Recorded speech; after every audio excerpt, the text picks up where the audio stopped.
भगवान शिव के पसीने से वास्तु की उत्पत्ति हुई।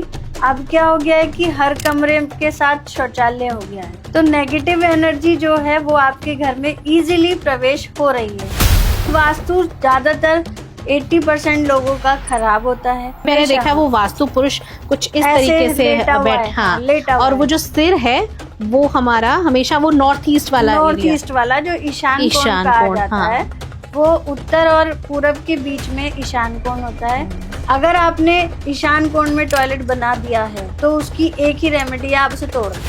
तिजोरी की पूजा हर महीने होनी चाहिए। किन बातों का ध्यान रखें अगर कोई भी दिशा में हमारा दरवाजा है? अनामिका उंगली से सभी शुभ काम होते हैं। अनामिका उंगली से अगर आप स्वास्तिक बिल्कुल सही बनाते हैं तो आपके घर में जो भी एनर्जी जाती है वो उससे टकरा के ही जाती है, तो पॉजिटिव होके जाती है। जब भी हम भाई को तिलक करते हैं रक्षाबंधन के दिन या भैया दूज के दिन, तो हमेशा भाई का मुख पूर्व दिशा की ओर रखें।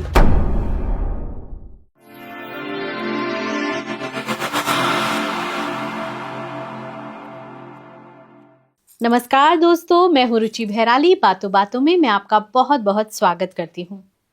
दोस्तों, अपने घर का सपना तो हम सबका होता है। घर को ही मंदिर भी कहा गया है, लेकिन इसी मंदिर में आप खुशी खुशी रहना तो चाहते हैं, लेकिन कभी कभी कुछ छोटे छोटे दोष होते हैं जिनके कारण जीवन में बहुत उथल पुथल रहती है। घर में रहकर भी बेचैनी महसूस होती है।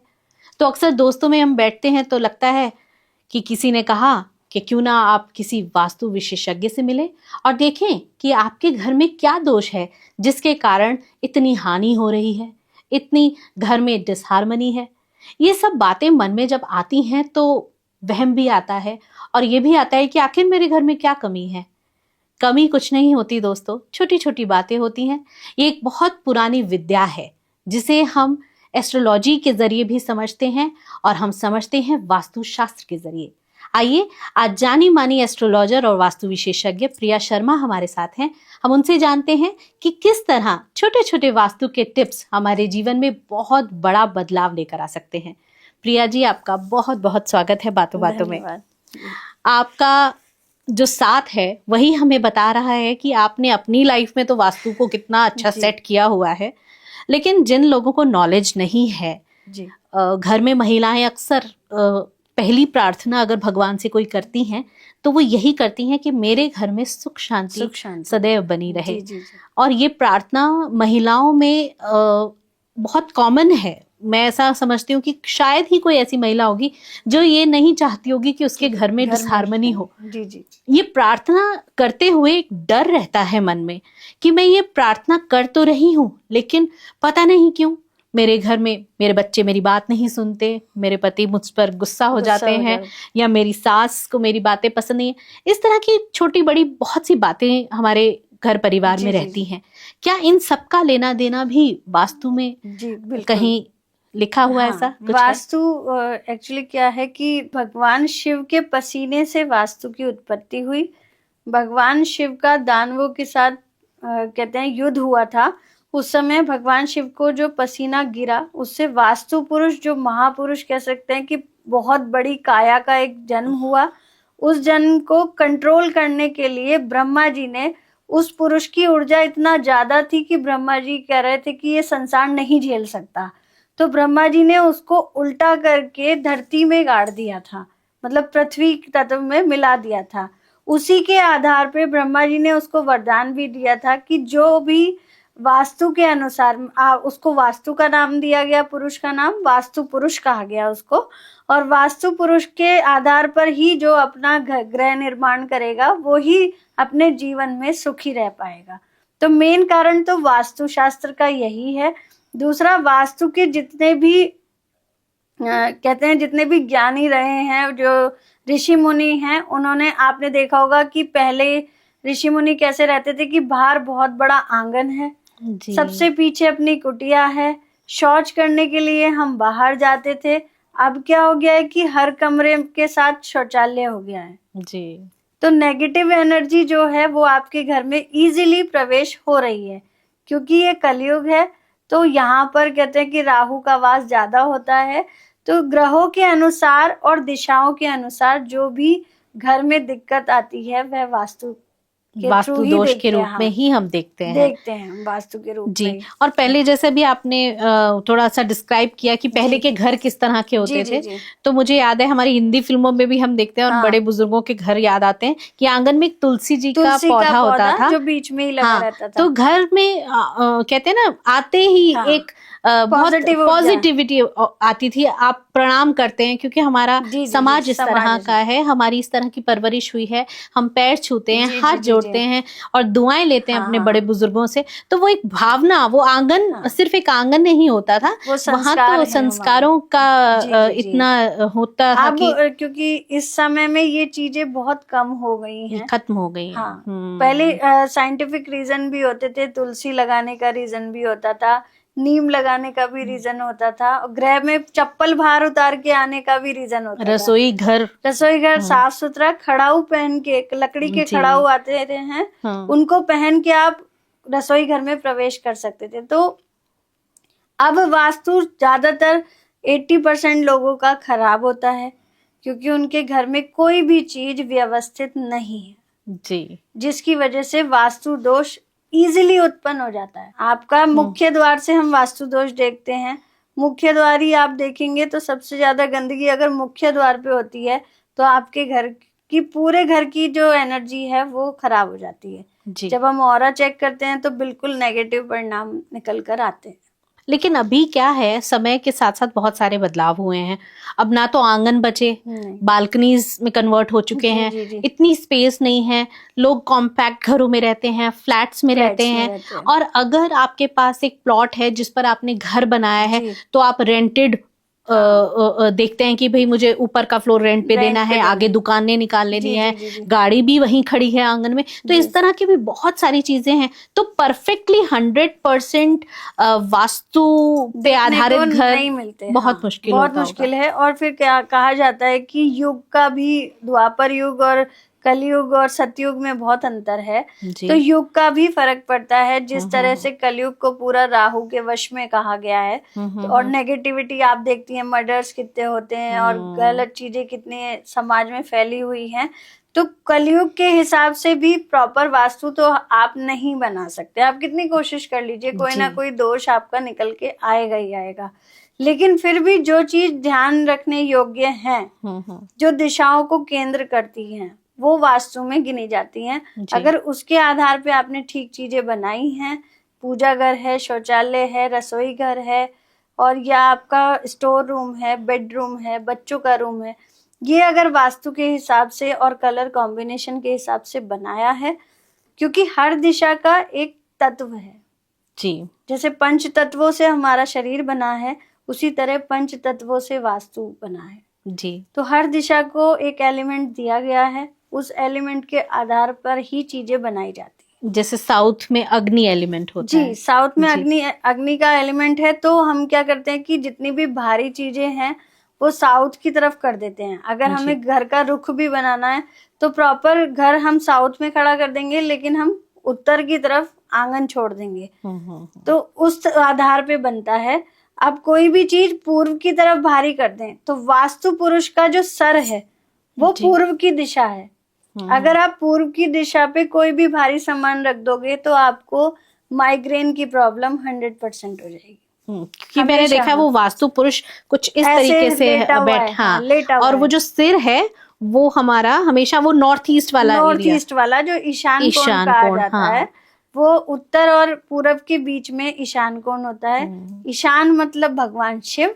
और ईशान में अगर हम पूजा गृह बनाते हैं, अपना मेडिटेशन होम वो बना लेते हैं रूम, तो उसमें आपको बहुत अच्छे रिजल्ट देखने को मिलते हैं। इसीलिए अक्सर कहा जाता है जी। कि आप अपने घर की ईशान कोण में जो है वो थोड़ा खुला खुला रखिए, मंदिर बनाइए या उसको खुला रखिए या वहां तुलसी को प्लेस कर दीजिए, तो बहुत अच्छे रिजल्ट आपको देखने को मिलते हैं। बहुत सुंदर बात है।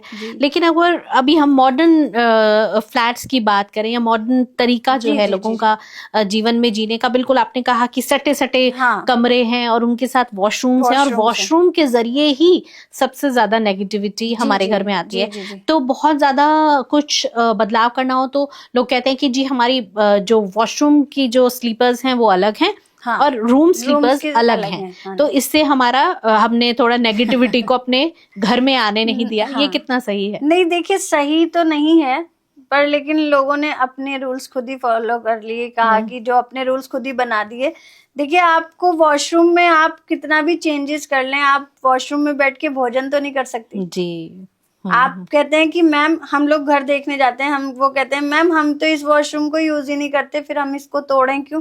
मैंने कहा आप यहाँ बैठ के खाना खा सकते हैं, या आप अपने अतिथियों को यहाँ बैठा के खाना खिला सकते हैं, या आप यहाँ मंदिर बना के पूजा कर सकते हैं टॉयलेट के बराबर में। आपको मन ही नहीं मानेगा। मन ही नहीं मानेगा, क्योंकि वो ऑलरेडी ऐसी जगह है जहाँ पर प्रॉपर नेगेटिविटी रहती है। तो ये तो एक कह सकते हैं कि अगर आपका कमरे के साथ सटा हुआ वॉशरूम है जी, तो चप्पल वाली बात तो आपने सही कही कि हमने इसकी चप्पल अलग रख दी या उसकी चप्पल अलग रख दी। उसके बावजूद भी आप एक तो सीट का ढक्कन बंद करके रखें, हमेशा यूज करें, बंद कर दें, और अपने वॉशरूम को हमेशा क्लीन रखें। एक सी सॉल्ट आता है, आपने देखा, खड़ा नमक आता है। जी। नमक सारी नेगेटिविटी को ऑब्जर्व करता है, तो आप अपने वॉशरूम में वो नमक जरूर रखें। उसका एक पूरा जो डला होता है पत्थर, वो पूरा अपना वॉशरूम में जरूर रखें, क्योंकि रूम साथ में है तो आपकी नेगेटिविटी जो है वो वहीं ऑब्जर्व हो जाएगी, बाहर तक नहीं जाएगी।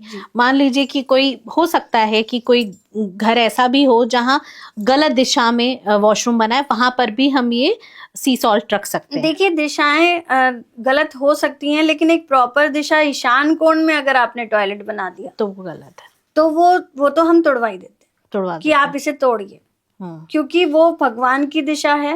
अगर वहां टॉयलेट होता है तो आपको जीवन की सबसे बड़ी बीमारी कैंसर तक हो सकता है, ओके, एड्स तक हो सकता है आपको खुद नहीं पता होगा कि आपको क्या हुआ। देखा तो पेट में गांठ बन गई, देखा तो ब्रेस्ट में गांठ बन गई, या देखा तो आपको ब्रेन हेमरेज हो गया।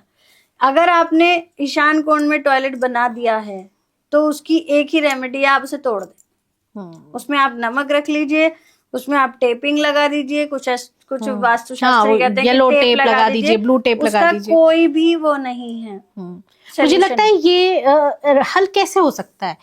आप कैसे मूर्ख बना सकते हैं किसी भी मतलब एक तरह से, जैसा अभी आपने कहा कि वास्तुदेव हैं, तो अगर हम उनको देवता मानते हैं तो हम उनको मूर्ख कैसे बना सकते हैं? उनके तो एक ही रूल होगा ना सबके लिए। उनकी बॉडी तो हमारी बॉडी की तरह है ना जी। आप हमारे सिर पे टॉयलेट रख दो तो हम सारे अशुद्ध हो जाएंगे। उन्होंने हर चीज की एक जगह बनाई है। जैसे टॉयलेट के लिए उन्होंने बनाया है नॉर्थ और वेस्ट के बीच में वायव्य कोण, जो वायु तत्व का कोण है, वहां पर अगर हम शौच करते हैं तो वो वायु के द्वारा निकलता चला जाता है। तो एक प्रॉपर जगह उन्होंने बनाई शौच के लिए। आप वहां शौचालय नहीं बना सकते तो साउथ की दिशा ऐसी होती है जहां पर आप शौचालय बना सकते हैं, लेकिन मैं सख्त मना करती हूँ कि नॉर्थ और ईस्ट की तरफ आप शौचालय नहीं बना सकते। बिल्कुल नहीं बनाएंगे। अगर आप बनाएंगे तो आप हमेशा समस्याओं में घिरे रहेंगे, आपके घर में परेशानी और आपके घर में बीमारी बढ़ती रहेगी। सारा पैसा आपका बीमारियों में जाएगा, कोई हल नहीं है। कोई हल। इसके अलावा अगर कहीं है तो आप वहां पर ये सी सॉल्ट रख सकते हैं, सी सॉल्ट कर रख सकते हैं, या रेमेडीज भी कर सकते हैं। कुछ वायर्स भी दबवाई जाती हैं, कुछ पिरामिड्स भी लगवाए जाते हैं। उसके बहुत सारे सॉल्यूशंस हैं, वो डिग्री के अनुसार देख के ही बताया जाता है।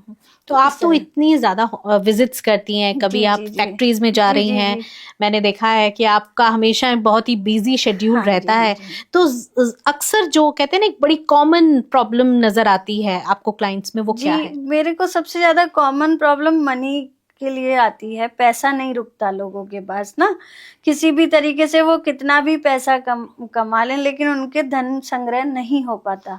ये बड़ी ही अजीब बात है, क्योंकि आज के समय में ना मैंने देखा कि अगर हम किसी के पास भी बोलते हैं तो सब कहते हैं हमारे पास टाइम नहीं है। जी जी जी। लेकिन उनके पास ना तो टाइम है ना उनके पास मनी है, ना मनी है। मेहनत वो पूरी कर रहे हैं लेकिन पैसा रुक नहीं रहा। पैसा नहीं रुकता उनके घर में। एक्चुअली उनके घर में तिजोरी की डायरेक्शन बहुत गलत होती है। अच्छा। सबसे बड़ी बात है कि जहाँ भी आप अपना धन संग्रह कर रहे हैं वो किस डायरेक्शन में होना चाहिए। ज्यादातर मैं घरों में जाके देखती हूँ साउथ वेस्ट के कॉर्नर में या फिर वेस्ट में अपनी तिजोरी कर दी, या फिर साउथ में कर दी कि उत्तरमुखी खुलना चाहिए। ऐसा नहीं है, आपकी तिजोरी नॉर्थ की तरफ होनी चाहिए, उसका मुख कहीं भी खुले। तिजोरी का कलर ब्लैक और ब्राउन नहीं होना चाहिए। लोग क्या करते हैं, लकड़ी की बनवा लेते हैं, प्रॉपर ब्राउन होती है, लेकिन उसमें भी धन नहीं रुकता है। घर के नल टपकते रहते हैं, पानी का स्रोत हमेशा खुला रहता है, कोई परवाह नहीं लोगों को। आरओ का पानी भी बहता रहता है, बिल्कुल वो भी यूटिलाइज नहीं करते अपने घर में। आरओ का पानी चलता ही रहेगा। अगर आपका फ्लैश में पानी बह रहा है तो आप ध्यान नहीं देंगे, वो बहता ही रहेगा। मनी संग्रह कहाँ होती है? जब चंद्रमा पॉजिटिव हो, चंद्रमा पानी है, जब वो अच्छा हो आपके घर में, तब आपके घर में धन रुक सकता है। उत्तर दिशा हिमालय की दिशा कही गई है, वहीं बर्फ है, चंद्रमा है, तो आपको उत्तर दिशा में अपनी तिजोरी बनानी चाहिए। और हो सके तो व्हाइट कलर की तिजोरी बनाए, प्रॉपर व्हाइट। ये आपको कोई नहीं बताएगा कि तिजोरी किस कलर की हो, तो तिजोरी व्हाइट कलर की हो, स्वास्तिक बना हुआ हो, और लक्ष्मी जी के चरण उसके अंदर हो, या लक्ष्मी जी स्वयं विराजमान हो। तो उस तिजोरी की पूजा हर महीने होनी चाहिए। अच्छा, कोई अपनी तिजोरी की पूजा नहीं करता, लेकिन जिस तरह आप दिवाली पे अपनी तिजोरी की पूजा करते हैं, अगर हर महीने आप अपनी तिजोरी की पूजा करें, तो आप एक जानती हैं पुष्य नक्षत्र आता है, जी जी जी, वो सबसे शुभ नक्षत्र गुरु का होता है। अगर उस समय में तिजोरी की पूजा की जाए तो आपके घर में धन धान्य की कोई कमी नहीं होती। अरे वाह, और किस तरह से करनी चाहिए? देखिए, पूजा करने का एक सही तरीका होता है कि आप अपने लॉकर को खोलिए, अपने जो भी आभूषण हैं, जो भी पैसे हैं, उन सब पैसों को एक बार बाहर निकालिए, लाल कपड़े पे रखिए, या आप कह सकते हैं कि सफेद कपड़े पे रख दीजिए, क्योंकि नॉर्थ की दिशा है, सफेद कपड़े पे रख दीजिए। स्वास्तिक बनाइए, सारे जेवर, सारे पैसे अपने एक कपड़े पे रख के, मतलब इस तरह रखिए कि कोई सामान आपका खोए ना, क्योंकि खो जाता है सामान। तो उस पे रख के आप उसकी पोटली बना दीजिए। पोटली बनाने के बाद धूप और दीप करके लक्ष्मी जी की आरती करें उस समय, और विष्णु सहस्त्र नाम करें, और उसको डायरेक्ट फिर जाके तिजोरी के अंदर रख दें। और मोस्टली लोग करते हैं पूरा साल में एक बार, बस दिवाली पे करेंगे सारी सफाई, फिर दिवाली पे, वो तो करना ही है। लेकिन एक पुष्य नक्षत्र ऐसा होता है जो वास्तु में भी देखा गया है, और जो वैसे भी एस्ट्रोलॉजी में अच्छा माना जाता है, उस नक्षत्र का ध्यान रखिए। आजकल तो सब यूट्यूब पे और सब जगह दिख ही जाता है। उस समय अगर आप लक्ष्मी जी की पूजा करते हैं तो आपके घर में कभी धन धान्य की कमी नहीं होगी, पैसा रुका रहेगा। और जो चीजें मैंने आपको बताई कि वास्तु अनुसार पानी नहीं बहना चाहिए, नल नहीं टपकना चाहिए, और तिजोरी का कलर बहुत ध्यान रखना है। एक बड़ी मजेदार ये बात है कि अब तो कैश या इस तरह की पेमेंट्स आती नहीं है, मोस्टली हमारे पास सीधा ही ऑनलाइन पेमेंट आया और सीधा बैंक में चला गया। तो मोबाइल तो हमारे साथ हर दिशा में घूम रहा है, जहां हम घूम रहे हैं वहां घूम रहा है, तो कैसे उसको हम एक तरह से, वो भी हमारी तिजोरी है। मोबाइल में नहीं रुकेगा पैसा, आप कितना रोक लीजिए। अच्छा, गैजेट्स राहु है, मोबाइल राहु है, लैपटॉप राहु है, ट्रांजैक्शन राहु है, इंटरनेट राहु है। ओके, राहु तो पैसा खाएगा, कैसे रुकेगा? आप कहीं भी कोशिश कर लीजिए, किसी के अकाउंट में ज्यादा, जीपे में या पेटीएम में या फोन पे में ज्यादा पैसे नहीं रहेंगे। अगर ज्यादा होंगे तो धड़ाधड़ खर्च करेगा, यहाँ भी शॉपिंग कर, वहां भी शॉपिंग कर, ये कर, भाई यूपीआई करूंगा, रुक जा भाई यूपीआई करूंगा, कैश नहीं दे सकता। तो ये कभी भी नहीं रुकेगा इसमें धन के लिए आप अपने घर की तिजोरियां बनाई गई हैं, उसमें कुछ धन जरूर रखना चाहिए, मेरा ये मानना है। आप बाहर जाएंगे तो यूपीआई तो करेंगे, धन लेके जेब में तो नहीं जाएंगे कि कहीं चोरी ना हो जाए, तो वो धन संग्रह रहेगा, संग्रह रहता है। और एक बड़ी अच्छी फीलिंग भी आती है जब आप नोट को हाथ लगाते हैं, तो 500 का नोट जा रहा है, वापस कुछ आया कि नहीं आया, हमें बड़ी थोड़ी दर्द होता है कि यार बड़ा महंगा है। और अगर हम ऑनलाइन कुछ पे करते हैं तो पता ही नहीं, महसूस ही नहीं होती, वो फीलिंग नहीं आती है। वो तो चलता फिरता रहा हुआ है, वो तो आपसे धन खर्च ही कराएगा, इवन आपके गलत कामों में इन्वेस्ट जल्दी कराएगा।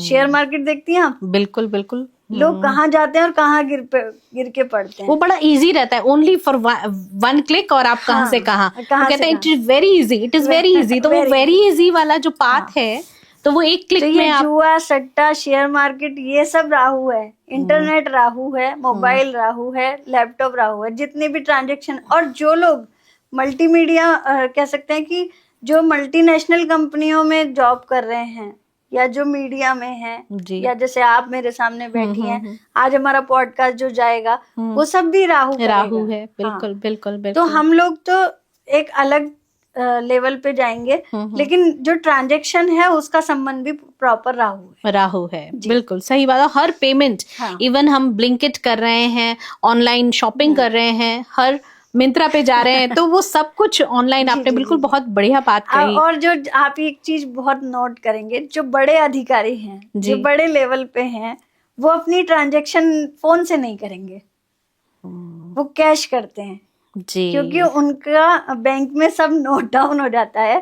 तो वो कभी भी अपनी ट्रांजैक्शन मोबाइल से नहीं करते हैं, वो हमेशा अपने नोट निकाल के ही, मॉल में भी नोट ही देते हैं वो, और उन्हें कहीं भी शॉपिंग करनी हो तो वो अपनी लक्ष्मी को निकाल के देंगे। तो लक्ष्मी जो नोट है हमारे, वो भी तो एनर्जी है। हाँ, इसीलिए वो भी एनर्जी है, लेकिन एक कहते हैं ना कि लक्ष्मी चलायमान है, हाथ से जाएगी तो हाथ में आएगी, और गैजेट से जाएगी तो गैजेट में नहीं आएगी। गैजेट में नहीं आएगी। गैजेट में पूरी तनख्वाह आने के बाद 1 महीने में एक नॉर्मल आदमी की तनख्वाह आती है, और 2 दिन में उसे सारे बिल राशन सब भरने होते हैं मोबाइल से, फटाफट वो तनख्वाह खत्म भी हो जाती है। बिल्कुल बिल्कुल, ये होता है जी।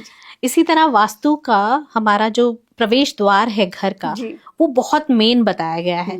किन बातों का ध्यान रखें अगर कोई भी दिशा में हमारा दरवाजा है? देखिए, सबसे जो अच्छी दिशा कही गई है वो तो पूर्व दिशा है, उत्तर दिशा है, वेस्ट भी अच्छी कही गई है शनि महाराज की, लक्ष्मी जी की भी है, लेकिन साउथ की दिशा में कम कंसिडर करती हूँ कि साउथ की दिशा में आप मकान नहीं बनाइए। साउथ की दिशा क्या है कि बहुत स्लो प्रोसेस है।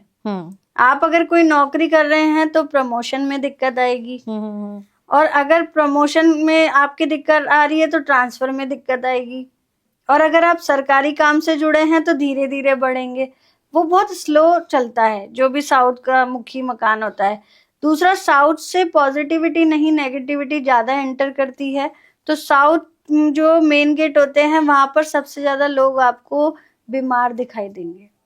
उनका पैसा सबसे ज्यादा दवाइयों में जाएगा या हॉस्पिटल्स में जाएगा, वो आपको ऐसे दिखाई देंगे।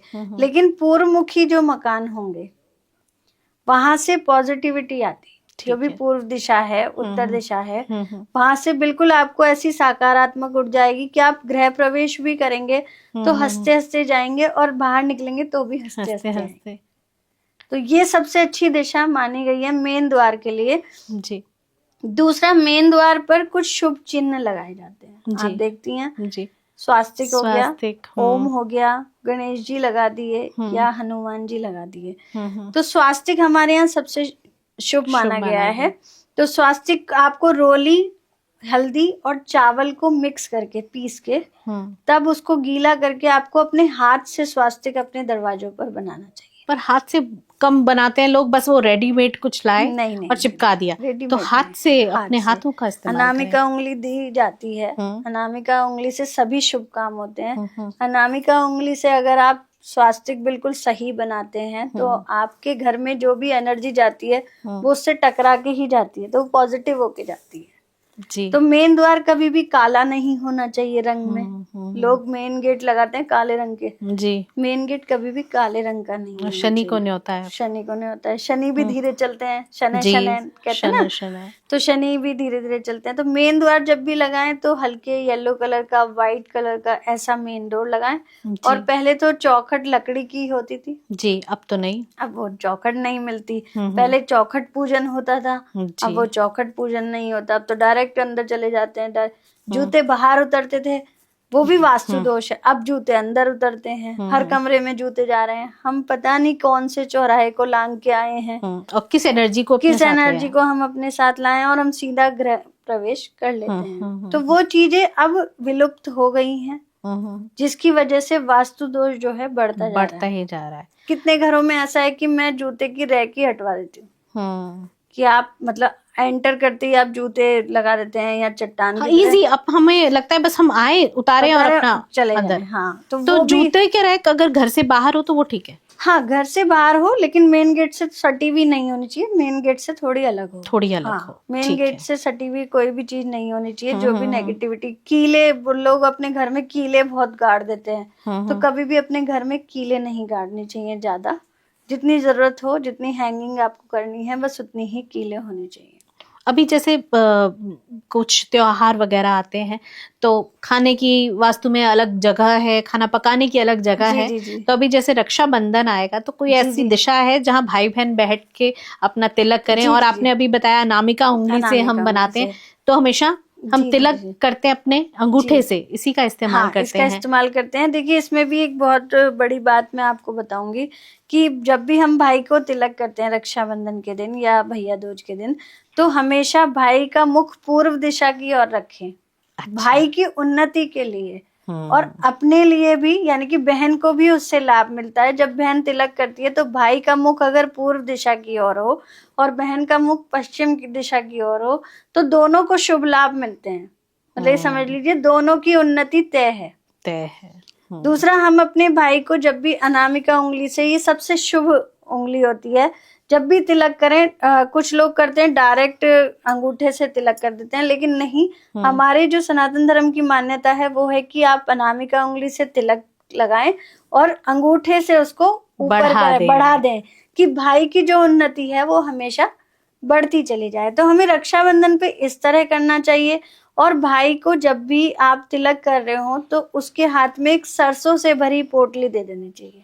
अच्छा। सरसों के दाने होते हैं ना जी। हमेशा वो भाई को दे दें, हाथ में रख दें, तो भाई की उन्नति भी होती है और हमारी भी। और ये साल तो मंगल का है जी। मंगल को भाई से इंडिकेट किया जाता है और बेटे से भी किया जाता है। तो भाई की सुख समृद्धि के लिए रोली में हल्दी इस साल जरूर मिलाएं। अच्छा। ये बहुत अच्छा उपाय मैं आज आपको बता रही हूँ कि जो अचानक दुर्घटनाएं हो जाती हैं या भाई तनाव में रहते हैं या भाई के घरों में उन्नति नहीं दिखाई देती, क्योंकि हर लड़की चाहती है मेरा पीहर जो है ना वो सुख समृद्धि से भरा रहे। तो अपने भाई की उन्नति के लिए रोली में हल्दी मिला के अगर आप तिलक करती हैं तो उसका सौभाग्य बढ़ता है, वंश बढ़ता है और आपके पीहर का भी मान सम्मान। और इन छोटे छोटे उपाय के साथ जी जी आपके मन में एक शांति और खुशी का अनुभव आता है कि मैं कुछ एक्स्ट्रा एफर्ट डाल रही हूँ इस राखी पर अपने भाई के लिए ताकि उसकी तरक्की हो। और ये हर बहन चाहती है कि मेरे भाई का नाम भी रोशन हो और उसके कारोबार में भी बरकत आए। तो ये एक छोटा सा उपाय करके हम बिल्कुल हम अपने भाई के लिए ये सबसे बड़ा उसको राखी का गिफ्ट दे सकते हैं कि हम जैसा तिलक करें। और भाई को भी बहन को गिफ्ट देना चाहिए, खुश करना चाहिए, क्योंकि कहा जाता है कि बुध बहन होती है। तो आपकी कुंडली में अगर बुध स्ट्रांग है तो आप इतने बड़े व्यापारी बन सकते हैं, बहुत समझदार आदमी बन सकते हैं। तो अपनी बहन को हमेशा खुश रखें, उसकी खिलखिलाहट, वो घर आए खुशी खुशी आपसे बात करे। अगर जिन भाई बहनों की बनती नहीं है, मैं उनसे ये कहूंगी कि सारे गिले शिकवे छोड़ के सबसे पहले आप अपनी बनाइए। अगर कोई भी लालच ना हो तो ग्रहों की वजह से बनाइए, लेकिन बुध और मंगल को स्ट्रांग जरूर रखिए। ये बहुत जरूरी है। ये बहुत जरूरी तो आपने अभी हमें बताया आज मंदिर के बारे में भी, और आपने बताया कि जो हमारा वॉशरूम है उसका हमने किस तरह से ध्यान रखना है। अब ये तो पॉसिबल नहीं कि हम फ्लैट्स को कन्वर्ट कर सकें बहुत ज्यादा, जैसे आपने कहा कि आप तुड़वा देती हैं, लेकिन फ्लैट्स में ये पॉसिबल नहीं है। वहां तो जो नीचे से बनता हुआ आया वो ऊपर तक बनेगा। लेकिन अगर कोई उपाय ऐसा हो जहां पर ये फ्लैट जो सिस्टम है, जैसे स्पेशली हमने हाई राइज बिल्डिंग्स में ये चीजें देखी हैं कि जरूरी नहीं है कि सारी दिशाएं सबके लिए अच्छी हो, लेकिन वहां पर क्या होता है कि बहुत सारे मतलब स्क्वायर शेप में घर नहीं है, एक बालकनी इधर निकल रही है, एक बालकनी इधर निकल रही है। तो ये चीजें आपने देखी होंगी। देखिए क्या है कि हम साउथ वेस्ट की बालकनी को तो बंद ही करा देते हैं, वो नैऋत्य कोण कहा जाता है, जो ईशान कोण के जस्ट बिल्कुल सामने होता है। उस दिशा को खोलना शुभ नहीं माना जाता है। अगर उस दिशा को खोल दो तो दुर्घटनाएं जीवन में होती हैं, और दुर्घटना कैसी भी हो सकती है, कोई भी हो सकती है। तो साउथ वेस्ट की जो वॉल है और नैऋत्य कोण है उसे प्रॉपर बंद कर देना चाहिए, और उसमें कोई भी भारी वजन रख देना चाहिए, जैसे कोई भी स्टोरेज हो, सामान हो, वो सब उसमें भर देना चाहिए। चारों तरफ बालकनी खुली भी अच्छी नहीं है, केवल पूर्व और उत्तर की बालकनी खुली हुई होनी चाहिए। अगर आपका घर वेस्ट फेसिंग है तो ईस्ट को हल्का रखिए, और अगर ईस्ट फेसिंग है तो वेस्ट को भारी रखिए। मतलब इस तरह बैलेंस करके ऊर्जा अपने आप मेंटेन होती है, और यही हम वास्तु में करके आते हैं। आपने बताया कि जी। हर एलिमेंट की अलग जगह है, जी लेकिन जैसे हम कहते हैं ईस्ट में जो हमारा जी किचन है वो जी बहुत अच्छा रहता है, हाँ लेकिन ईस्ट में तो पानी भी है, सिंक भी है, हाँ। तो इसको कैसे आप अलग कर नहीं पाती हैं? देखिए, ईस्ट और साउथ के बीच में आग्नेय कोण कहा गया है, अच्छा। ठीक है ना। तो उसमें हमें प्रॉपर रसोई घर बनाना चाहिए। वहां पर क्या होता है कि जैसे हमें पानी की आवश्यकता है और अग्नि की भी आवश्यकता है। साउथ अग्नि हो गई, पानी हमारा ईस्ट हो गया। महिला का जो मुख होता है वो खाना बनाते समय हमेशा ईस्ट दिशा में रहना चाहिए, वरना घर के लोगों की तबीयत खराब होती है। जैसे आप देखती है ना, कॉन्स्टिपेशन रहने लगा, जलन हो रही है, मतलब पाचन क्रिया बिल्कुल काम नहीं कर रही, या बार बार मतलब वो हो जाता है, इन्फेक्शन हो जाता है, पेट में कोई ना कोई गैस्ट्रिक दिक्कत हो प्रॉब्लम, जाती है। वो सब हमारी रसोई से ही जुड़ा हुआ होता है। खाना तो वहीं से आ रहा है और खाना वहीं एनर्जी से, है, सारी एनर्जी वहीं से ही आ रही है। तो आग्नेय कोण में अगर किचन नहीं होगी तो परिवार के स्वास्थ्य पे जरूर असर पड़ता है। अगर आग्नेय कोण में किचन है तो आपका फेस साउथ की तरफ नहीं होना चाहिए। महिला का खाना बनाते हुए हमेशा खाना बनाते हुए आपका फेस पूर्व दिशा में होना चाहिए। और अगर सिंक है तो? सिंक है तो चल जाएगी, चलेगा, हाँ, कोई प्रॉब्लम नहीं, लेकिन सिंक और चूल्हा एक स्लैब पे नहीं डिफरेंस होना, कुछ हाँ, उसमें बीच में नहीं, कुछ या तो कुछ पार्टीशन हो या फिर अलग स्लैब पे सिंक हो, अलग स्लैब पे चूल्हा हो। हमें बहुत अच्छा लगा आपके जी, साथ जी, प्रिया। जी। मैं आपके बारे में जानना चाहती हूँ कि आप इतनी छोटी उम्र में हैं और इतना ज्ञान रखती हैं, इतना आपका विचार जो हैं आपके वो बहुत अच्छे हैं, बहुत ही सात्विक हैं आप। और आपका जो ज्ञान है, देखिए उम्र से तो वैसे ज्ञान को कभी तोला नहीं जा सकता, क्योंकि हम हर दिन कुछ सीखते हैं। और मुझे पता है कि आप काफी जनरेशन्स जो हैं आपकी इसी कार्य में रही, तो उस बारे में थोड़ा हमें बताइए। जी देखिए, जब हम मतलब ये कहते हैं कि जब हम बड़े हुए, जब आंख खुली, तो पहले तो जब बचपन होता है तो ऐसे ही खेल कूद में निकल जाता है, लेकिन जब हम थोड़े समझदार हुए तब हमने अपने पिता को देखा। मतलब हमने अपने पिता को पूजा करते हुए, साधना करते हुए, देवी की साधना करते हुए, और हमारे अंदर उन्हें पुस्तकें पढ़ते हुए, वेद पढ़ते हुए, तो हमारे अंदर इच्छा जागृत हुई, जो पापा करते हैं वो हम क्यों नहीं कर सकते। अच्छा। तो हम बहुत छोटे थे, 12-13 साल के, तब पापा गीता पढ़ रहे थे किसी चीज को लेकर। तो मैंने कहा जब पापा प्रण कर सकते हैं, जब पिताजी प्रण कर सकते हैं, तो हम क्यों नहीं कर सकते। अच्छा। तो पापा ने हमें मना भी किया, तुमसे नहीं होगा, मत करो। तो जब वो अपने व्यापार स्थल पर चले जाते थे तो हम उनके पीछे बैठ के पूरा गीता का पाठ पढ़ते थे। मतलब वो जो जो अध्ययन करते थे ना, हमें क्यूरियोसिटी होती थी कि वो क्या पढ़ रहे हैं, फॉलो करते थे, हम उन्हें फॉलो करते थे। तो उस समय जब पिताजी को लगा, जब हम 16-17 साल के हो गए, कि अब इनको कुछ सिखाना चाहिए, तब उन्होंने अपनी साधना में से कुछ हिस्सा हमें सिखाया, कुछ चीजें हमें सिखाई कि इस तरह इसका यूज करना चाहिए, और अब आपके जीवन के लिए क्या जरूरी है और क्या नहीं जरूरी है, मंत्र उच्चारण कैसे किया जाता है, या वेद कैसे पढ़े जाते हैं, या वेद के अंदर जानिए कि क्या है। क्योंकि हम एक ब्राह्मण परिवार से हैं, भारद्वाज गोत्र के हैं, तो हमारी जो शिक्षा रही, जो ज्योतिष से जुड़ा हुआ संबंध रहा, वो अपने पिताजी से रहा। हमने हमेशा अपने पिता को देखा तपस्या करते हुए, पूजन करते हुए, या रात्रि में भी, नवरात्रों में पूरी पूरी रात्रि पिताजी को पूजन करते हुए देखा। तो जो भी अध्ययन वो करते थे, वेदों का अध्ययन करते थे, या फिर वो गीता पढ़ते थे, तो हम उनके जाने के बाद चुपके से पढ़ के देखते थे कि उसमें ऐसा क्या है जो पापा पढ़ते हैं। इसीलिए कहते हैं आपके जैसे संस्कार हैं वो बच्चों में आ जाते हैं। वो बच्चों में आ जाते हैं। तो फिर हम पापा से पूछते थे। इवन हमारे पिताजी जब पूजा करते थे तो देवी के सामने जो भोग रखते थे उस पे देवी का साक्षात चित्र बन के आ जाता था। जैसे हलवा रखते थे तो हलवा एज इट इज देवी का ओम बना हुआ आ जाएगा या देवी बनी हुई आ जाएंगी पूजन करते करते ही। तो वो काफी अच्छे सत्पुरुष हैं, अब भी हैं। हाँ, लेकिन उनसे ही बहुत सारी शिक्षा हमने प्राप्त करी।